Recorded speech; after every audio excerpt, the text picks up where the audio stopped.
나는 물건을 찾느라 에너지를 낭비하고 싶지 않아요. 그래서 좋을 게 뭐 있겠어요? 모든 사람은 각자의 아름다움을 가지고 있습니다. 당신만의 반짝임을 가지고 있습니다.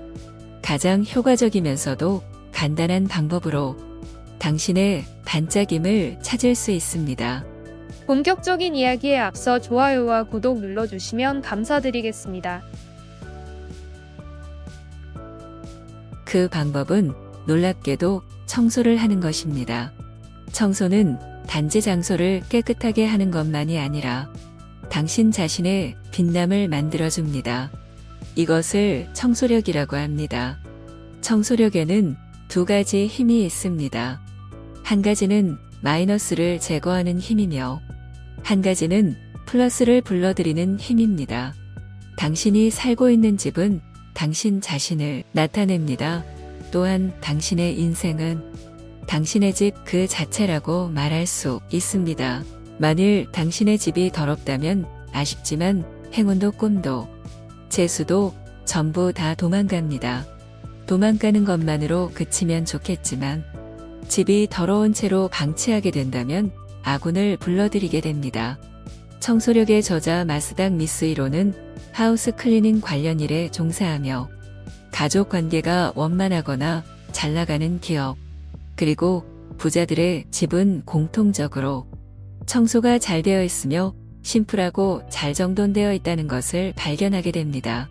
실제 경험을 통해서 방은 살고 있는 사람의 인생을 나타낸다는 법칙을 알아내게 됩니다. 더러운 공간이 마이너스의 악순환을 만든다는 것은 미국 스탠포드 대학의 심리학과 교수인 필립 짐바르도의 실험으로 증명되고 있습니다.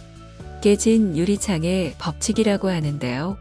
자동차 한 대는 보닛을 열어둔 채로 일주일을 방치해 놓고 다른 한 대는 오른쪽 유리창을 일부러 깨진 상태로 모닛을 열어두게 된다면 멀쩡한 창문의 자동차는 일주일을 놔둬도 처음 그 상태를 보존하게 되지만 깨진 유리창의 자동차는 단 10분 만에 폐차처럼 되어버린다는 겁니다.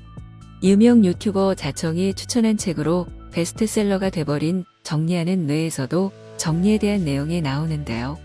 집안 정리정돈의 시작은 집에서부터 자기 집이나 직장이 완벽하게 정리정돈되어 있다고 느끼는 사람은 거의 없다. 우리는 차, 열쇠, 중요한 편지 같은 것을 자주 잃어버린다. 집안이 깔끔하게 정리되어 있을 때도 서랍과 벽장을 열어보면 잡동사니들로 난장판이다. 다락방, 차고, 지하실, 부엌 잡동사니, 서랍 등의 상태를 보면 부디 다른 누군가가 그 안을 들여다볼 일이 없기를 바랄 수밖에 없다. 요즘 사람들의 평균적인 소유물 숫자는 과거 그 어느 때와 비교해보면 1000배는 우습게 넘는다. 조사 대상인 미국 가정에서 거실과 2개의 침실만 조사해 봤는데도 눈에 보이는 물체가 2260가지를 넘겼다. 이런 잡동사니들과 마주치면 여성들은 스트레스 호르몬인 코르티솔 수치가 급격히 치솟는다. 반면 남자들은 별로 치솟지 않는다. 코르티솔 수치 상승은 만성적인 인지기능장애, 피로, 면역력 저하 등으로 이어진다. 차 열쇠는 평소에 사용하는 문 근처에 바구니나 열쇠고리를 마련하면 보통 문제가 해결된다. 저도 이걸 보고 다이소 가서 문에 자석으로 부착하는 걸 사서 출퇴근 시 차 키를 놔두는데요. 효과 만점입니다. 이 시스템의 효율성은 여기에 얼마나 강박적으로 매달리느냐에 달려있다. 당신이 집에 있는 동안에는 열쇠가 늘 그곳에 걸려 있어야만 한다. 당신이 문을 열고 들어오자마자 열쇠를 거기에 걸어야 한다. 예외가 있어서는 안 된다. 전화벨이 울려도 열쇠를 먼저 걸어 놓아야 한다. 양손에 물건을 들고 있다면 그 물건들을 내려놓고 열쇠를 먼저 걸어야 한다. 물건을 잃어버리지 않는 큰 원칙 중 하나는 지정된 장소의 원칙이다. 스마트폰을 위해 상자나 선반을 마련하면 스마트폰을 항상 일정한 곳에 놓아두도록 자신을 독려할 수 있다. 다른 전자기기나 신문도 마찬가지다. 책장이나 음반, 파일 서랍장에서 지금 막 꺼낸 것을 어디에 다시 꽂아 두어야 하는지 기억하고 싶다면 방금 꺼낸 것 바로 왼쪽에 있는 것을 2cm 정도만 앞으로 빼어두자. 물건을 다시 되돌려 놓도록 해주는 간단하고 훌륭한 행동 유도 장치가 될 수 있다. 하버드 대학의 심리학자이자 행동주의의 아버지인 스키너는 행동 유도성에 대해 다음과 같이 설명했다.